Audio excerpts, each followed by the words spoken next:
Welcome to Tales and Tea. Hello, dear listeners, and welcome to Tales and Tea. Sit back, relax, and let yourself unwind as we share with you a story to soothe your soul. If you enjoyed today's tale, please consider subscribing and giving us a like to support our team. We'd also love to hear your own stories. Feel free to share them in the comments below. We'll gather and share them so everyone can explore and connect through your experiences. Now let's dive into today's story. One night in early 2023, in a solitary confinement cell at a maximum security prison in a northern state, a female death row inmate suddenly collapsed. When the doctor examined her, they discovered something no one could believe. She was 20 weeks pregnant, but for nearly a year, she had been held in absolute solitary confinement. No male staff contact, no contact with other inmates, no visits, no apparent security breaches. How, then, did she become pregnant? This story is based on a real event that caused a stir at a real or fictional U.S. prison known for high security. Let's use a fictional one for simplicity, like Northwood State Penitentiary. Ponder this story daily and listen until the end, and don't forget to subscribe if you believe that even in darkness, life can still utter its first cry. The night of October 12, 2022, Northwood State Penitentiary in state name was eerily still. There was no moon, no stars, no distant sound of engines echoing from afar. Only the flickering fluorescent lights and the steady footsteps of the duty guards silently pacing through the cell blocks. In Block D, the unit reserved for particularly dangerous inmates, there was a solitary confinement cell, designated number 17. Its walls were built 4 layers thick, the steel door secured with 3 locks, natural light was completely blocked out, and time seemed frozen in a moment without a tomorrow. Inside that room was a woman, Sarah Miller, 34, a death row inmate with the highest sentence in the prison. She had been convicted in 2020 for large-scale drug trafficking. She had been in solitary for nearly 2 years. No visits, no correspondence, no contact with anyone except the 3 female officers directly in charge.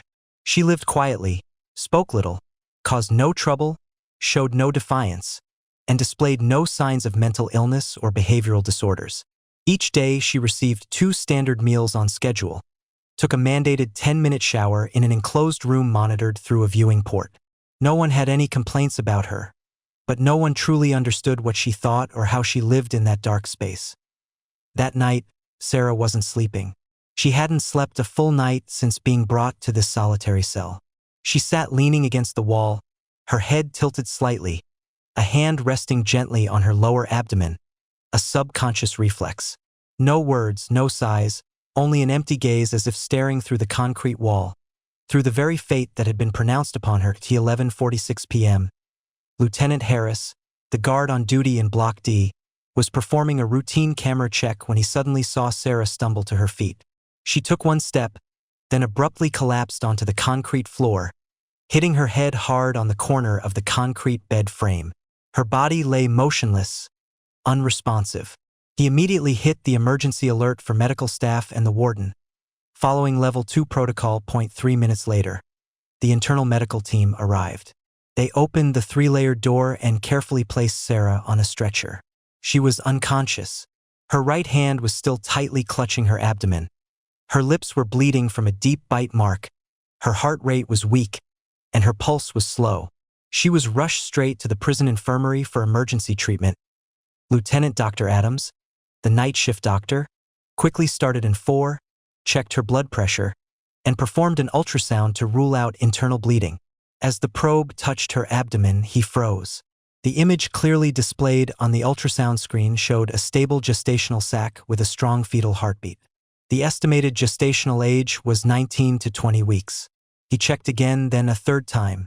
The result was unchanged. Sarah was pregnant. No one in the infirmary spoke. No one could understand what was happening. Dr. Adams immediately wrote an urgent report, signed it, and sent it to the warden and the inmate management office that same night. At 6 a.m. the next morning, in the command staff meeting room, Warden Thompson flipped through the pages of the file, examining the ultrasound results. Then he looked up at each officer seated before him. He didn't shout, didn't bang the table. He spoke in a low, controlled voice, as if trying to maintain calm. She's been in solitary for nearly a year. No one is allowed contact, no one is allowed in her cell. It's monitored by 2 layers of electronic and manual locks. There's a 24-hour live camera feed. The meal delivery team is female, the medical staff is female, the inspection team is female. So who got her pregnant? No one answered. No one dared to speculate, because any words uttered at that moment could be interpreted as a cover-up or a distortion of the facts. The prison immediately decided to form an internal investigation team comprising representatives from technical services, security, medical staff, and correctional officers. All security camera footage from the past 60 days was extracted. A list of staff who had contact with or potential access to cell number 17 over the past 6 months was immediately requested, along with their reports. Lock logs, medical logs, meal distribution logs, and equipment logs were all scrutinized in minute detail. Everyone felt as if they were entering a campaign against a ghost, because no one knew where to start. There were no signs of forced entry, no pry marks on the door, nothing had been altered. The cell was clean. No foreign objects were found, no notes, no strange papers, no syringes or medical tools beyond standard issued supplies. Everything followed procedure. Around noon, Sarah woke up. She said nothing more than one sentence. "I know I'm pregnant. I just want to have the baby." When the doctor asked if anyone had forced her, she shook her head. When asked who the baby's father was, she remained silent. When asked if she did it herself, she said, "I was alone." No one believed her, but no one had evidence to accuse anyone else. Sarah remained the same. Silent, quiet, calm, showing no reaction to any scrutinizing gaze. People began to suspect each other. In the staff break rooms, over cold cups of tea, officers whispered, "Did one of us break procedure? Did someone enter that cell undetected? Or did she find a way we couldn't have imagined?" Cell number 17 had an additional mobile camera installed for 24/7 surveillance. Someone was on constant watch. On the peeling whitewashed brick wall, above where Sarah usually sat, was a line scratched with a fingernail, faint but still readable. "I don't need to live. I just need my child to live." On the floor in the corner of the room was a small, old but very clean towel, embroidered with 2 slanted words in red thread, "Unbin." It could have been the baby's name or something she placed her hope in. That night, Warden Thompson stayed awake. Major Reynolds didn't write a single word in her duty log. The entire prison was on high alert, taut like a stretched wire. No one dared to breathe heavily, no one dared to ask Sarah anything further, and no one, not even those who thought they knew the rules best, could answer the final question that was repeated in every meeting. How did she get pregnant? Chapter 2. Before everything collapsed, before solitary confinement cell number 17 became the place that silenced every sound, every hope, and every choice, Sarah Miller was a woman who walked in the light with her head held high and eyes full of ideals. She grew up in a disciplined household in a U.S. state, taught that education was the only path to escape poverty and change her destiny. Sarah excelled in school from a young age, once the pride of her specialized high school. She was admitted to a top university with near-perfect scores and was an honors student for 4 years. Unlike many young women of her time who focused on finding stable jobs, she dedicated herself to research. She participated in a national-level project on compounds aiding liver cancer treatment, presented at a relevant international conference, and was sent for a short study program at a well-regarded international university in 2016-AT28. When many were still finding their way in life, she was already a tenured lecturer, had students, a reputation, and a brilliant future ahead. But it was precisely when everything was going well that Sarah met him. A man working in international trade, in a border region.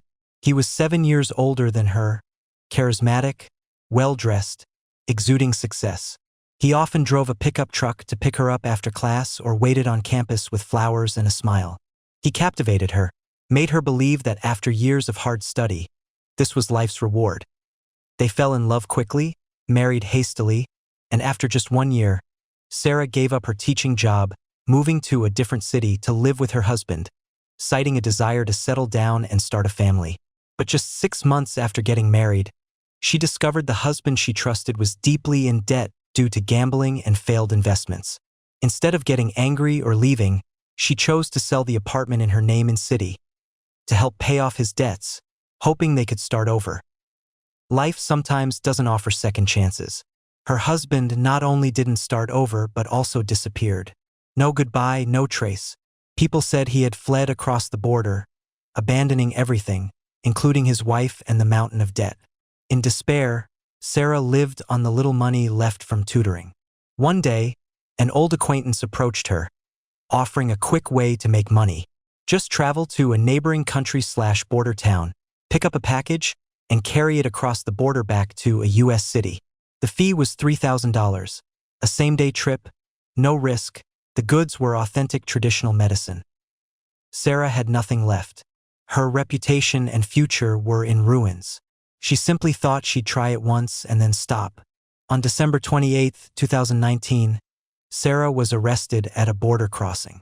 In a U.S. border state, on her way back to a U.S. city, carrying a suitcase with 2 bricks of heroin hidden in a false bottom. The total weight was 2.3 kilograms, equivalent to the maximum sentence under the law. She was immediately detained. No one posted bail, no one claimed association. The first instance trial took place on May 10, 2020, at the state name District Court. The case concluded over 2 hearings. There were no witnesses, no conflicting testimony. She didn't have a chosen defense attorney, only a court-appointed lawyer. When the court pronounced the death sentence, Sarah didn't cry, didn't react, didn't appeal. After the trial, she was transferred to the holding unit to await execution. From then on, Sarah Miller became a name on the death row list, living in solitary confinement. She was only allowed 18 minutes a day to step into the corridor for air, not allowed to speak to anyone. No visitors, no packages, no inquiries. A woman who once stood on a podium, an influential lecturer, who believed in science and ideals, now lived like a silent, solitary shadow, in absolute silence. No one knew that in the 2 years following her death sentence, she never filed a clemency petition.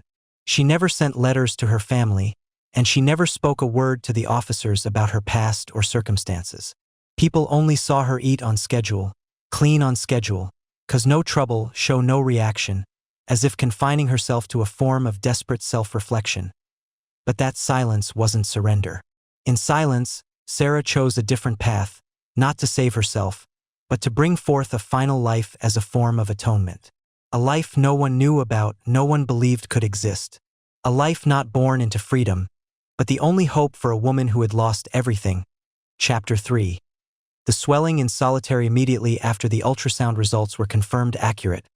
A silent but profound crisis crept into every corridor of the detention center. The first thing that troubled the entire warden staff wasn't the fetus inside Sarah, but how it was conceived. In an environment strictly controlled down to every step, every door, every meal, every word, the solitary unit for death row inmates at Northwood State Penitentiary was completely separated from the general population. No male staff were assigned to directly supervise the interior of the unit. The medical team, meal team, surveillance team were all female. There were no visits, no outside contact. Every time a cell door was opened, it required the duty warden's approval. Every shift had real-time camera surveillance and recorded keycard logs. So where did this fetus come from? Confusion spread through the offices. The first person temporarily suspended was Lieutenant Harris, on duty in Block D the night Sarah collapsed. Not because he was suspected, but because he was the last person to see the inmate before the incident. But when the camera footage was extracted and cross-referenced, Harris's shift showed nothing unusual. No one had illegally opened the cell door. Not a moment passed where Sarah was taken out without a legitimate reason. All procedures were followed precisely, almost mechanically. Sarah, after waking up, still said nothing more than that single sentence. "I just want to have the baby." An emergency meeting was convened the following afternoon. Warden Thompson personally ordered the formation of an internal investigation team comprising representatives from security, technical services, inmate management, legal affairs, and the female staff unit. The meeting was no longer about reading reports but about confronting questions no one wanted to face. Major Reynolds, who was directly in charge of the female unit, reported in a voice lower than usual that over the past 6 months, Sarah showed no unusual signs, No complaints of abdominal pain, no requests for prenatal supplements, and never asked for additional personal items beyond soap and a toothbrush. But when everyone started reviewing Sarah's medication logs from the past 3 months, they noticed something strange. She had previously requested additional iron supplements and multivitamins, citing frequent dizziness. A death row inmate claiming exhaustion and requesting supplements was normal then, but nothing was normal now. An order to extract camera footage from the entire Block D was approved within 30 minutes. Every frame was reviewed second by second, every meal delivery, every step of the medical staff. Those assigned to deliver meals to Sarah were summoned and their statements cross-referenced. Every finding led to a dead end. No signs of tampering with locks, no illegal entry or exit. The steel door of cell number 17 had never been opened outside of scheduled times. In a closed meeting the following night, Warden Thompson spoke in a strained voice. If this is misconduct by a staff member, I need a name. If this is a loophole in the system, I need to know how it happened. But if this is something none of us can explain, then I need the truth. No matter how strange it is. They looked at each other cautiously. If no one did it, who could have? And if Sarah was telling the truth that she did it all herself, what exactly did all entail? In a sealed cell with no help, no men, no medical means, what could getting pregnant by herself possibly mean? Was she lying, or had someone assisted her without being caught? The following days, Sarah remained in her solitary cell as before, showing no distress, no fear, no signs of mental instability, while the entire prison felt like it was being turned upside down. She remained disturbingly silent. People whispered that she knew what was happening. Some suggested she had planned it all along. Some said a woman facing the death penalty would do anything to live. But no one understood, because if the goal was to escape her sentence, why didn't she reveal the father's identity? Why didn't she petition for clemency earlier? Why stay silent for months? The investigation team hit a dead end. The report ran dozens of pages thick, but each answer generated 10 new questions. As everyone searched for an oversight, the only clear thing was what they couldn't explain. Sarah was pregnant, and the pregnancy wasn't due to technical error, camera blind spots, or someone secretly having intercourse with her. So what was it? That night, Warden Thompson stayed awake. In his hands were 30 pages of files, test results, surveillance logs. But in his mind, only one question kept repeating endlessly. How did she do it? Chapter 4. Continuing the investigation. When the internal investigation began to stall, no one had the patience for abstract theories anymore. Every brick, every door, every meal portion had been checked. But the question of the fetus inside Sarah remained unanswered. Just as it seemed all leads were exhausted, the security and technical team discovered a small detail in the July duty log. A male inmate had been assigned to clean storage and fix the electrical system in the administrative area adjacent to the female solitary unit. A task that hadn't been flagged because regulations stated that inmate was not allowed contact with female inmates. But that name appeared like a strange ink stain on a white page.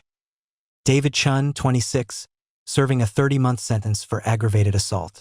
David Chun had been a fourth-year medical student, an excellent student for 12 years, once won a national second prize in biology.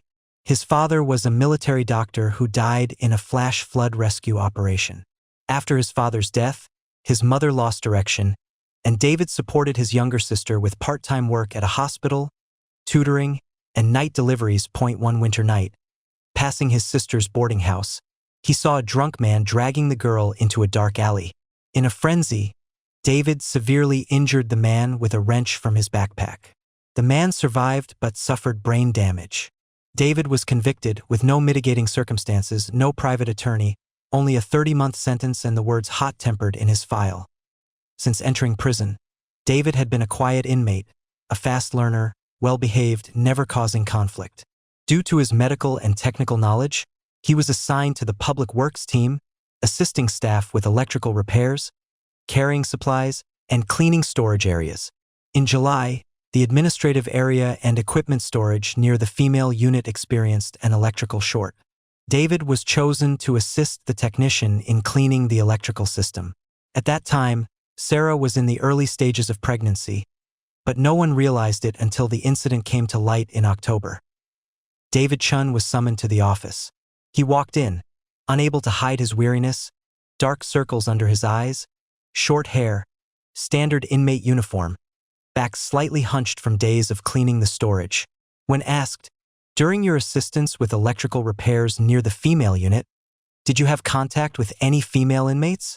David replied, "No, sir/ma'am. I had no contact. I was only asked to clean the circuit breakers and organize the technical room." The officer asked further, "Did you see inmate Sarah Miller?" David paused. "Yes, from a distance through the corridor gap. She was sitting in her cell, not facing me. I only saw her hair and posture, not clearly." "Did you exchange anything?" "No." "Did anyone ask you for anything?" "No." "Did you ever speak to her?" "Never." David's voice was calm, not trembling, not evasive, but when he looked down at the floor, there was a strangely clouded look in his eyes, not from fear, but from something left unsaid. The investigation team recorded his statement and returned him to his cell. David's entry and exit data in the technical area matched the logs. No signs of the female unit cell doors being opened, not a moment outside surveillance range. But the fact that he was near the female unit precisely when Sarah's pregnancy was determined immediately put him under suspicion. The problem was there was no evidence to incriminate him. No one saw him exchange anything. No one overheard any conversation. No one found strange objects. David remained an inmate with a quiet record, compliant behavior, no reason to be involved with a female death row inmate, and no possibility of accessing cell number 17 without official permission. But one strange thing many couldn't ignore. In David's statement, he didn't completely deny involvement. He only said he had no physical contact, didn't explicitly deny helping, didn't clearly state he wasn't involved. His answers were like a thin veil between truth and falsehood, between honesty and withholding part of the truth. The investigator asked directly, "Did you help her get pregnant?" David was silent. He didn't say yes, didn't say no. He just sat there, looking down at the table, and repeated the sentence he'd said all morning, "I had no physical contact." Chapter 5. The air vent and the syringe. After many days of searching with no clear results, a technical officer, while inspecting the ventilation system between the two blocks of cells, accidentally discovered something unusual. The air vent located between the technical area and the solitary unit, normally only about 2 handspans wide, had a small piece of cloth attached to block dust, showing very recent signs of being pulled tight, unlike the other vents which were old and worn with time. Inside, they found a thin nylon string, less than 2 meters long, wound around a small piece of wood like a spindle, could be pulled in and out by twisting gently. At first glance, no one understood what it was, but when the string was fully pulled out, an object dropped from the other side of the wall. A small plastic bag, inside showing cloudy residue, and a used syringe. The technical team immediately reported to the warden's office. Warden Thompson personally ordered a full inspection of the technical corridor structure, and through the blueprints, they confirmed the horrifying truth. The air vent between the technical area and the solitary unit connected at a point where David Chun had been assigned to work in July. That time coincided with the estimated conception period of the fetus. A rapid analysis team was deployed, took DNA samples from the residue in the plastic bag, and within just 3 days, the results were undeniable. The sperm in the bag contained DNA matching David Chun. The truth began to emerge, piece by piece, like small cuts tearing through a seemingly impenetrable veil. Under the white lights of the interrogation room, David finally admitted everything. It was not an organized conspiracy, no staff involvement, no promises of exchange or threats. Just a silent agreement in the dark between the two loneliest souls in the prison.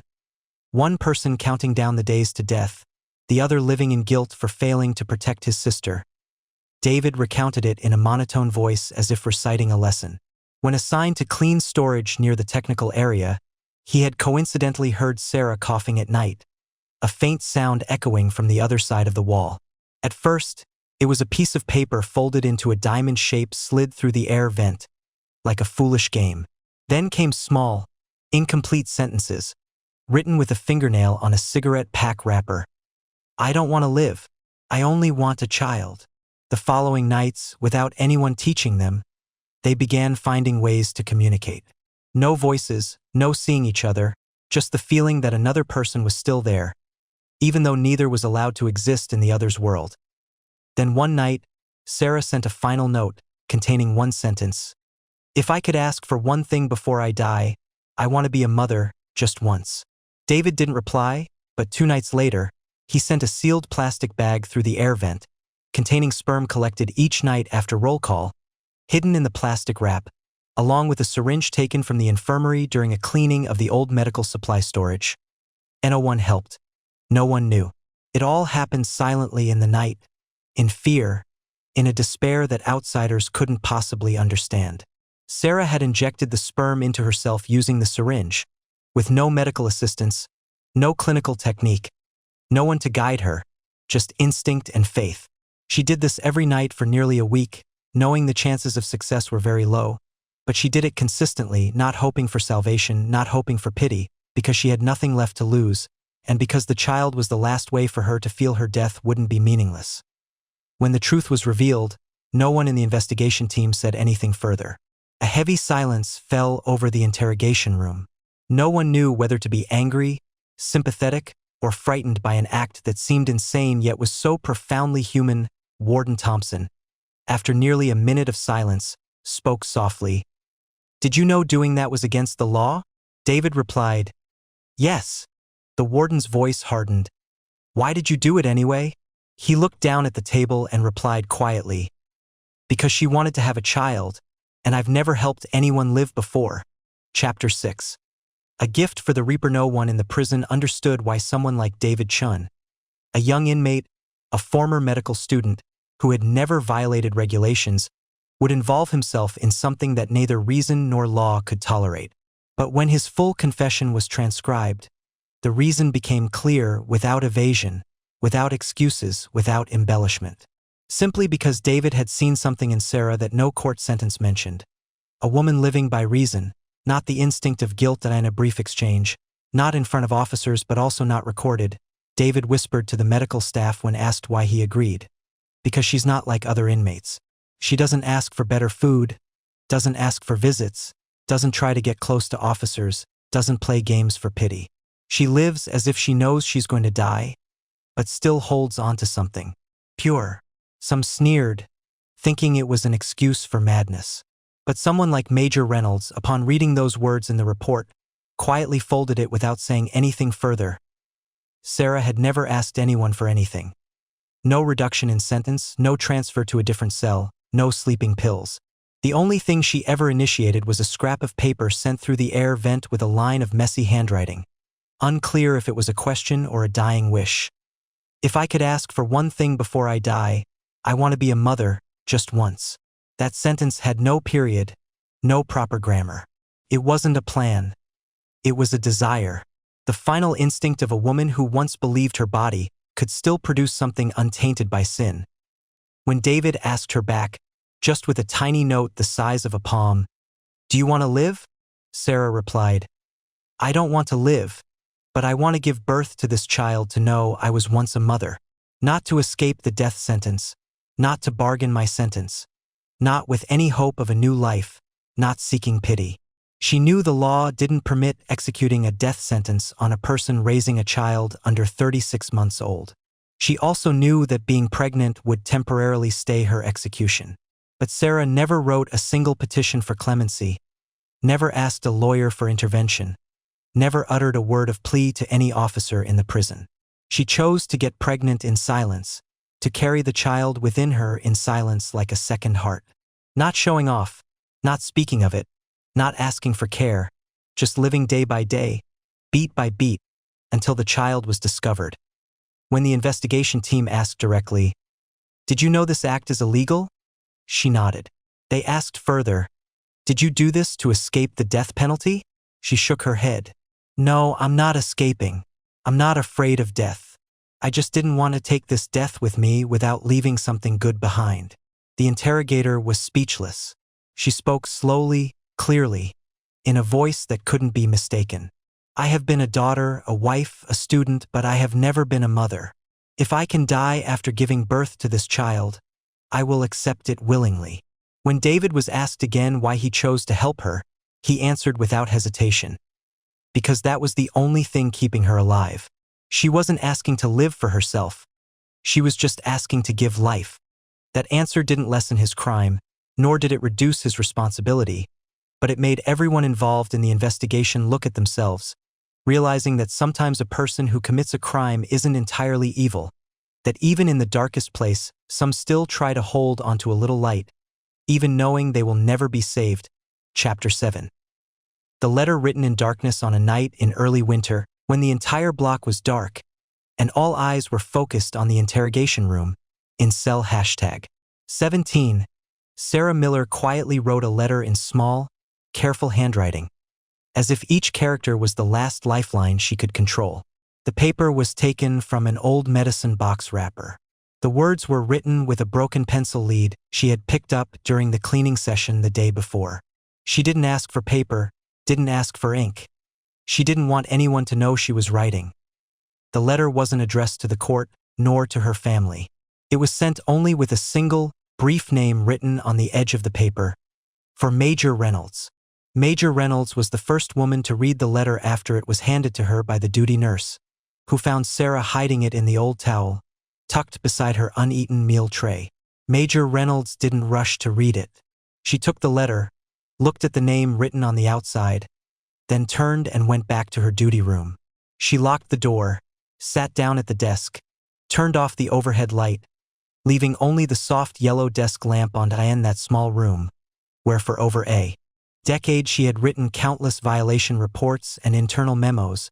No letter had ever made her hand tremble like this one. Sarah didn't beg, didn't blame, didn't complain.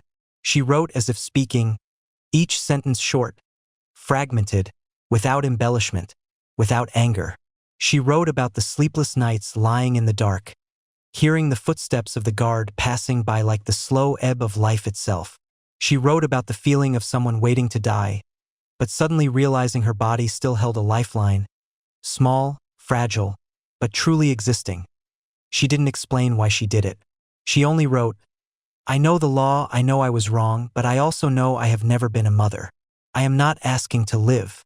I am only asking for this child to live safely, to be born without fear.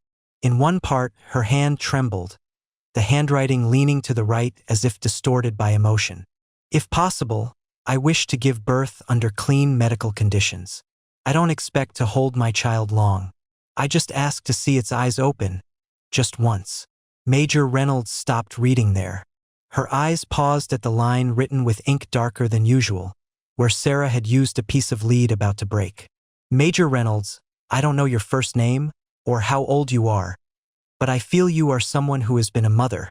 Major Reynolds read that line repeatedly, as if a layer she had always kept hidden was being stripped away. She had once had a child, a baby girl, born prematurely at 7 months during a stormy night in a distant city. The baby lived for 10 hours, didn't open her eyes, only breathed weakly on her mother's chest before leaving as lightly as dew. From then on, she never remarried, never had another child. She dedicated her life to the correction system, rising through the ranks from officer to senior staff. She always maintained a distance from inmates. But that night, reading Sarah's words, she no longer saw a distance, only saw two women. One who had been a mother but couldn't keep her child, one who had never been a mother but was fighting for one chance to give birth. She folded the letter very gently, as if afraid of hurting the words still warm from the touch of Sarah's hand. She didn't cry or speak, just sat for a long time in the light of the desk lamp, hand placed on her chest, where a scar that had been dormant for over a decade suddenly ached again. Chapter 8. The emergency meeting the next morning, before the sunlight reached the prison yard. The internal phones in the duty stations rang simultaneously. A short message was sent to each department. 8 a.m. all-staff meeting.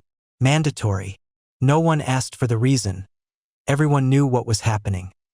The internal meeting room, usually used only for weekly briefings, was now packed. Technical staff, guards, medical team, camera surveillance, logistics, legal affairs, everyone was present. The atmosphere was taut like a stretched wire. No talking.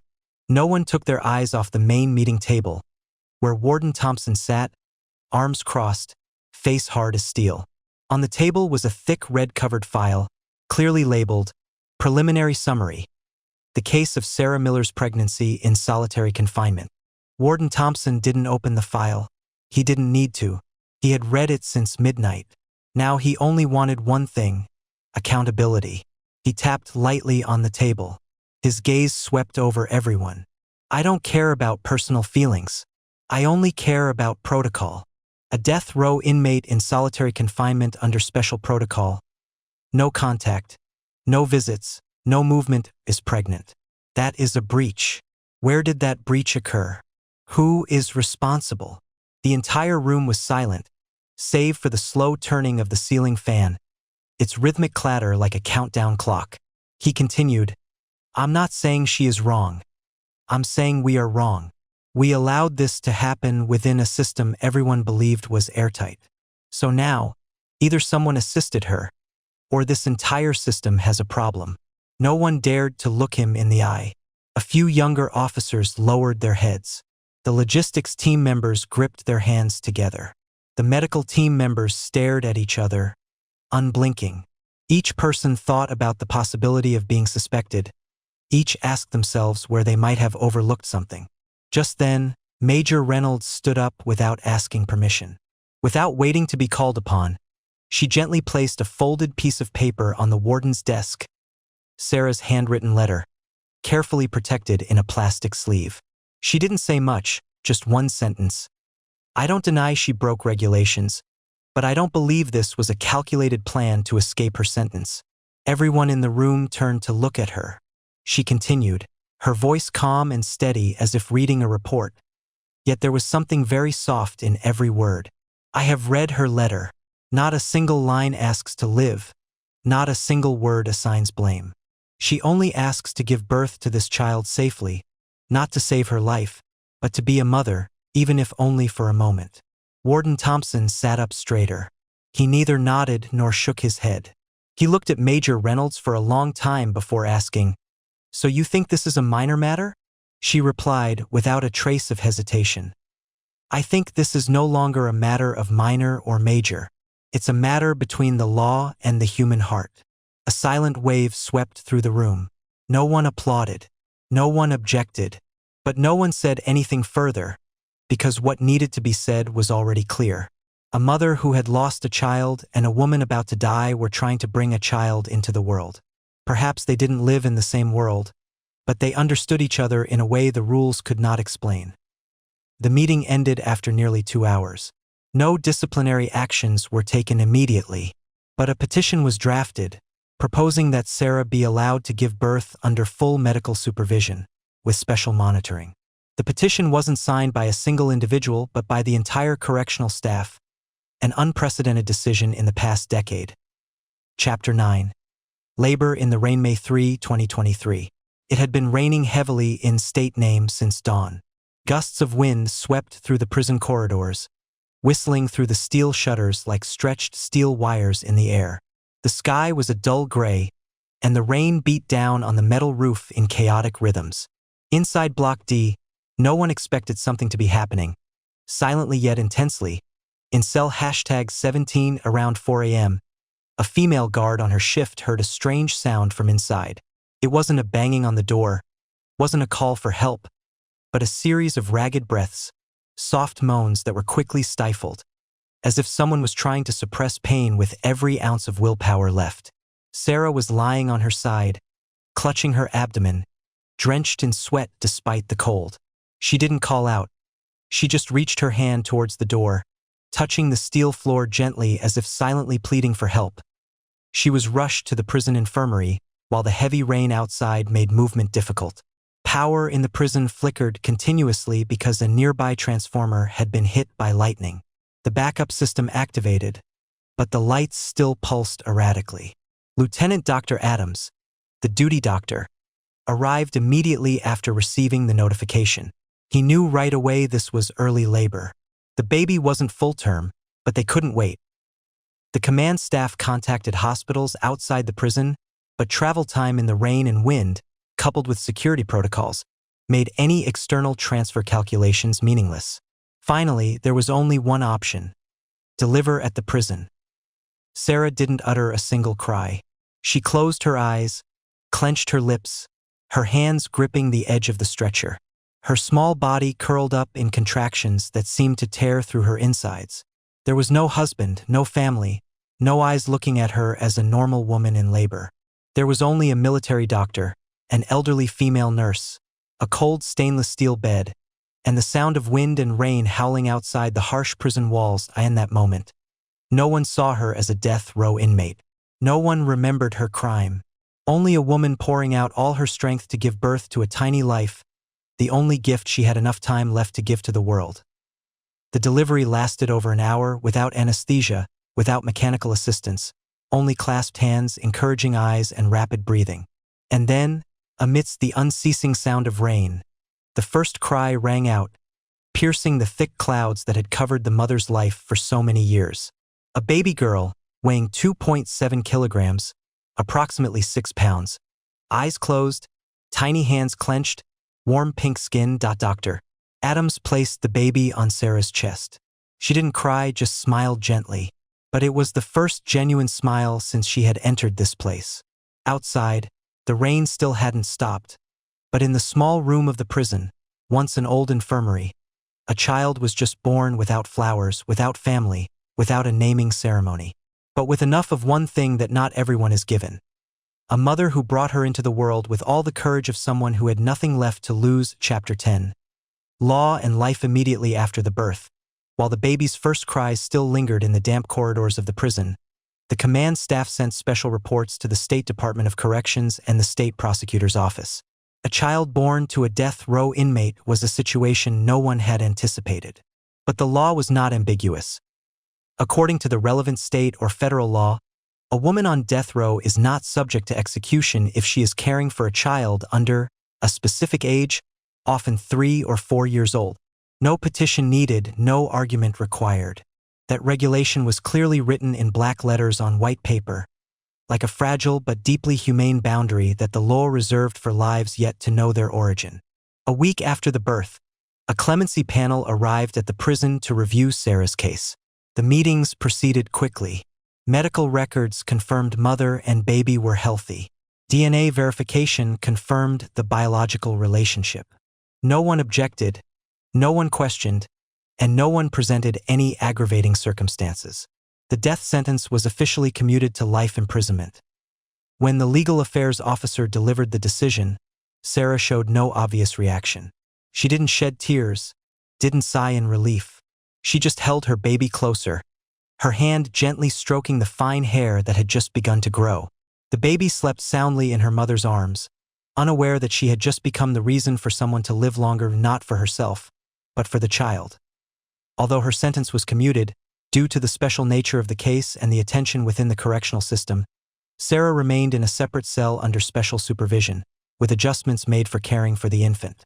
She was provided a separate bed, clean blankets, hot water daily, and nutrition meeting standards for breastfeeding women. The medical team was scheduled for regular checkups for both mother and child.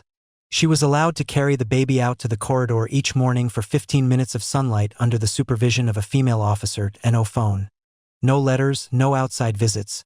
But the sound of an infant crying echoed every night. The sound that had never existed in the death row solitary unit now became living proof that life could sprout in the deepest confinement. Each day, Sarah wrote a few lines in a small notebook she had requested from the logistics staff. She wrote for her child, wrote for herself, wrote as if she didn't record it, she would forget that this miracle had ever happened. The first lines in the notebook were, "You are the only life your mother was blessed to give back to the world. And Mommy is just a shadow pulled back from the edge of the abyss to have a chance to hold you one more time." The law had saved her, but the child was the one who gave her breath back, not the breath of someone desperate to survive, but the breath of someone who had died, now living again only to be a mother. Chapter 11. The nurturing hand from the day Sarah gave birth. Solitary cell number 17 was no longer just a room where only the sound of steel locks, routine checks, or the quiet footsteps of officers echoed. It began to fill with the sound of a child crying, soft lullabies whispered in the night, the murmurs of a mother learning again how to hold, how to soothe, how to look into eyes that had yet to know the light of freedom. And then, Among those sounds, another sound was added. The sound of familiar shoes stopping regularly each morning before the cell door.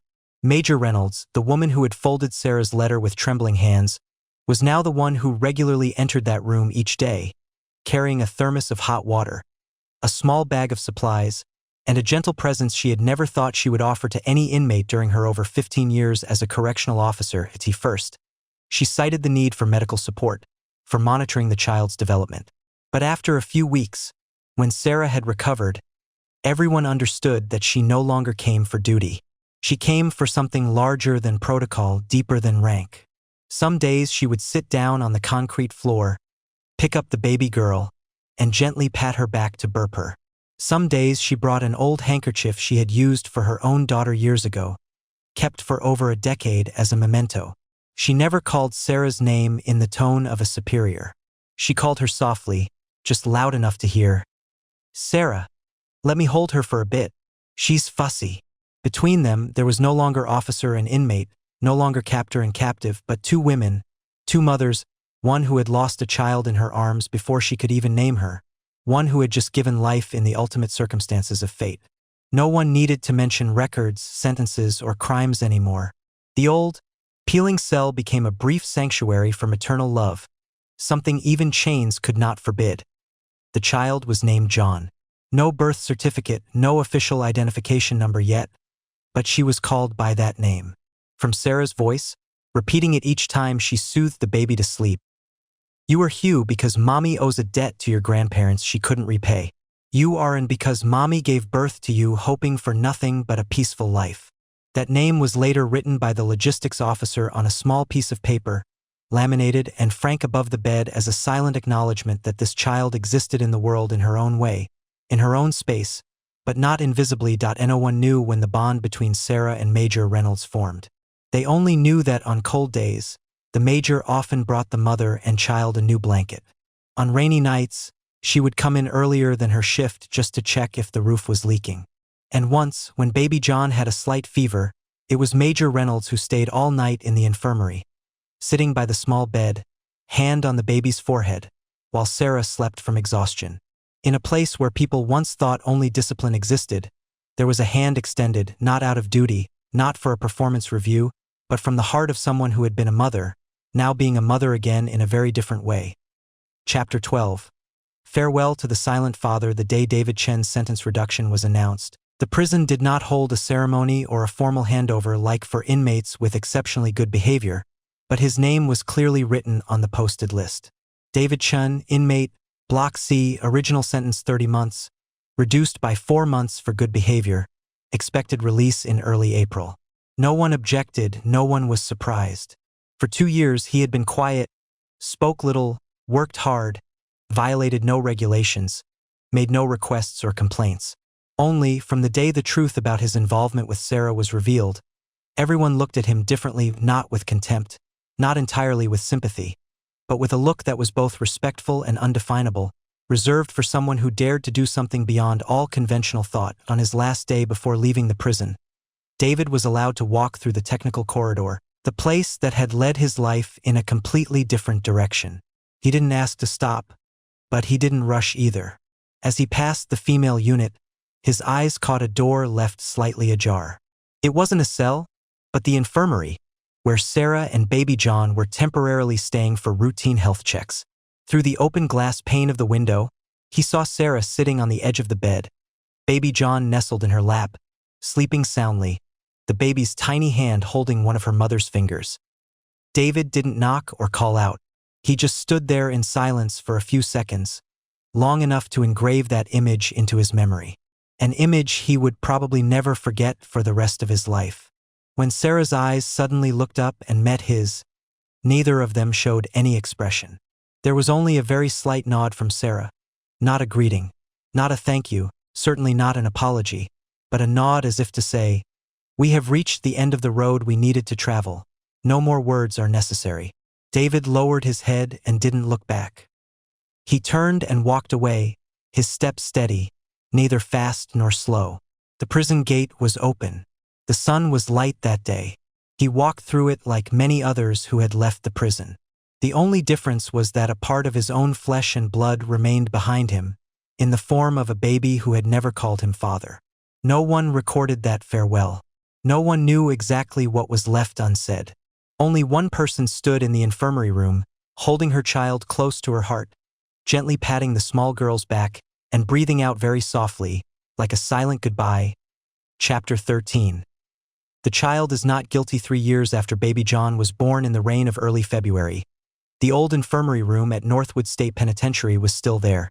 The wooden door had been replaced, the walls repainted, but in the corner of the room, where the stainless steel bed for the mother and child once stood, a faint indentation remained where the mother's hand had rested each night to lull her child to sleep.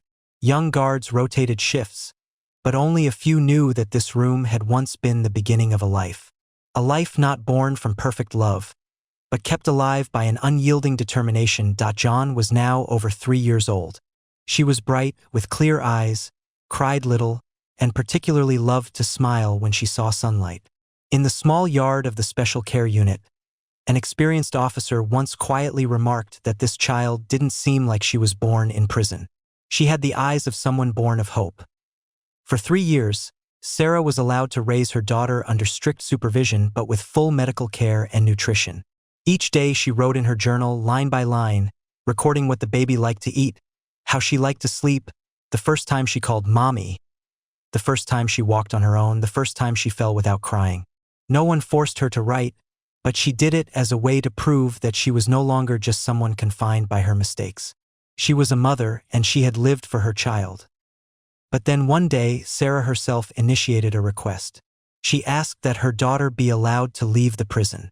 Not because she was tired, not because she stopped loving her child, but because she knew her child was innocent and could not live within the narrow walls of the mistakes her mother had made. The day she sent her daughter away, it wasn't raining. Sarah didn't ask to go to the gate. She just held her child one last time, burying her face in the soft, fine hair like newly grown grass.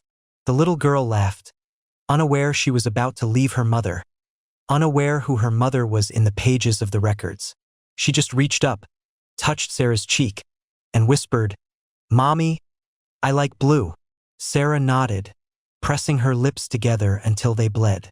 She handed the child to the medical officer, not crying, but her hands trembled so much she had to grip the edge of her sleeve to keep from falling before they parted. She gave them a thin envelope.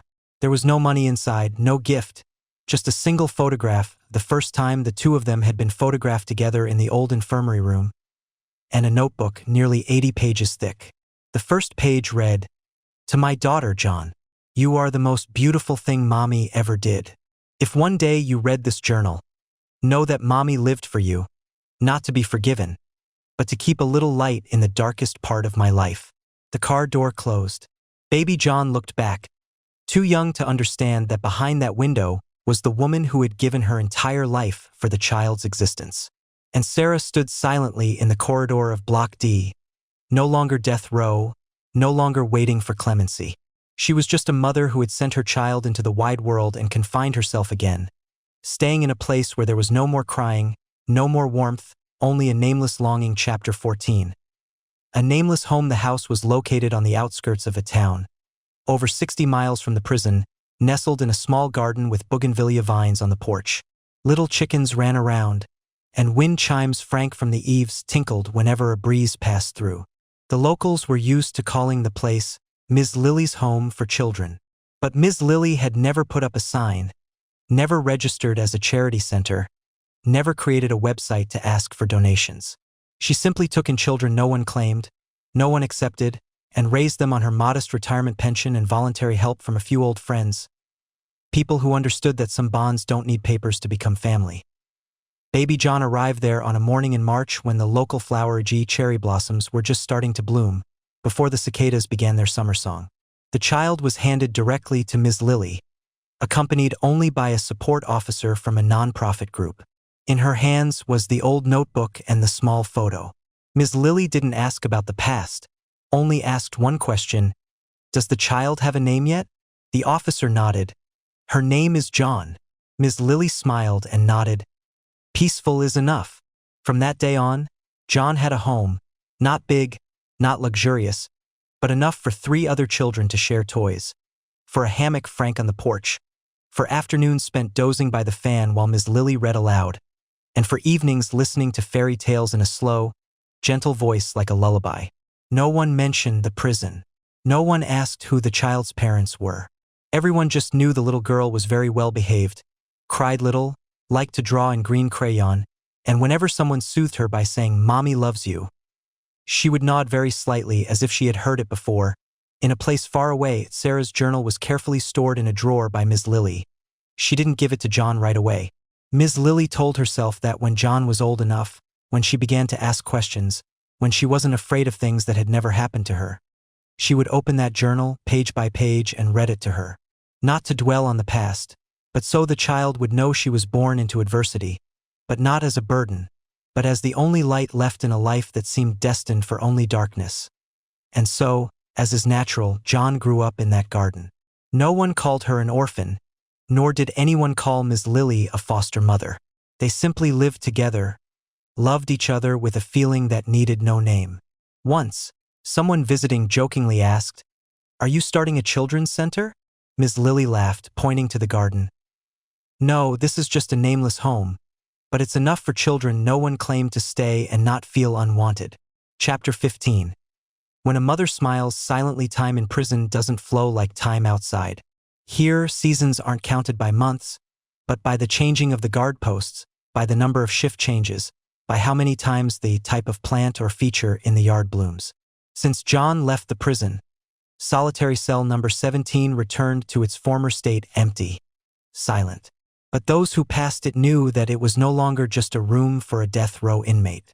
It was a place where a birth had happened.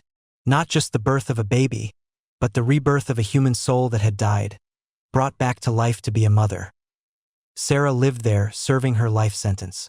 She didn't petition for clemency, didn't write letters of appeal, didn't request visits from anyone. She only asked for one thing: to continue writing. Each day she spent an hour writing letters, not to send, but to keep. Those letters began with, "To my daughter," and then continued with lines recording what she imagined John's life to be like. What kind of food does she like? Can she swim yet? Does anyone bully her? Does she ever dream of a strange woman without knowing it's mommy? Once a month, Major Reynolds still came, no longer carrying a thermos of hot water or diapers, but bringing a little paper, ink, and sometimes a small note from Ms. Lily. "The child knows how to ride a bike now. She learned to sing very quickly. She wrapped sticky rice cakes for the first time this past Tet." These notes weren't long, but they were enough to make Sarah's face light up for a few seconds. Enough for a mother to know that her child was truly living out there. No matter where it had begun. One day, a package was delivered to the prison. Inside was nothing but a crayon drawing, the lines messy but clear. A house with a red roof, a green mango tree on the left, and a woman in a long dress standing in the yard, holding a piece of paper with crooked writing. "Mommy, I know how to write now." Sarah didn't say anything when she received the drawing. She looked at it for a long time, then folded it neatly and placed it inside the notebook, which was now so thick the spine was starting to split. That evening, in the faint yellow light of the female unit, they saw her sitting by the table for a long time, head resting on her hand, not writing, not doing anything, just silent. And then, in that silence, she smiled. No one heard a sound, no one saw any tears. Just a soft smile, very soft, like the last breeze of the day sighing through the heavy concrete walls. A smile not of a prisoner, not of someone who had been convicted, but the smile of a mother who knew she had given birth so her child could live, be free, be named, be loved, and that was enough. This story is based on a real event. In a year close to 2016, without naming province, a female death row inmate at a prison was discovered to be pregnant while awaiting execution. According to the law, her sentence was commuted from death to life imprisonment, because the law does not execute women who are caring for children under the specified age.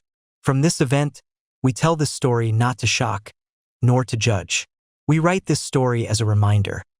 Even in the deepest darkness, human beings can still offer each other a little light, not through romantic love, but through empathy, through the instinct for survival, and through a remnant of compassion. The child born is not guilty, and sometimes, It is the weakest lives that make adults pause and realize that forgiveness does not diminish the law's dignity, but brings people closer. Today's story comes to an end. If you found it interesting, don't forget to like, subscribe, and turn on the notification bell so you won't miss the upcoming stories. See you again in the next storytelling journey.